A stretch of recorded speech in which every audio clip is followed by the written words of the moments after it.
Revolutionaries, Yelena Kaganowski here, and welcome to the dance party as we talk about the 3 tools to mastering your inner game. Who says learning can't be fun? So let's dive right in with tool number 1 is who do you listen to? And it's learning from the right people and it's getting the right information. You know, today we are bombarded with so much information coming from every single direction, and you know, it's being mindful of who it's coming from and what that information is.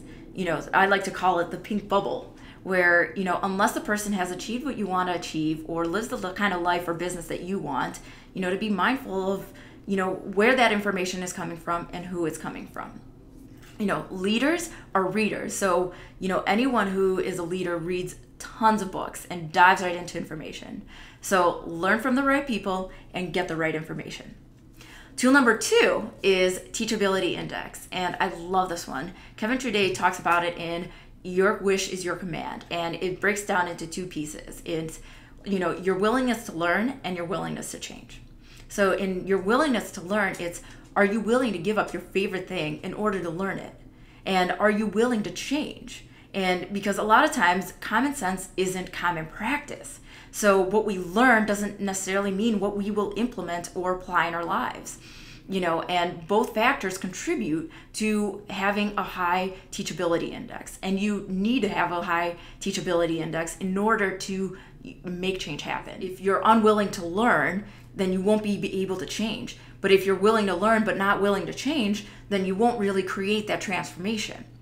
And I always say that, you know, I'll always be a student first. And the more I learn, the more I realize the less I know. So, you know, the moment that we begin to say we're unwilling to change or unwilling to learn, then our teachability index just drops. And tool number 3 is to be coachable. And as I always say, it's, you know, we are the average of the 5 people in our lives. You know, so whether it's in our life, in our business, in our finances, I'm not saying that we have to cut people out of our life, but you know, we have to surround ourselves with people who support us, who, you know, with the right mentors, with the right coaches, with, you know, to be apprentice for those who have achieved what they have achieved that we desire, that they can show us the way to be able to transform our own lives. So as always, I'd love to close with an inspirational quote. Whatever the mind can conceive and believe, it can achieve, by Napoleon Hill. So if you love this video, sharing is caring. Share it with your family and friends. And always keep radiating your beautiful light to the world, living life with passion, purpose, and meaning. With love and belief in you, Yelena.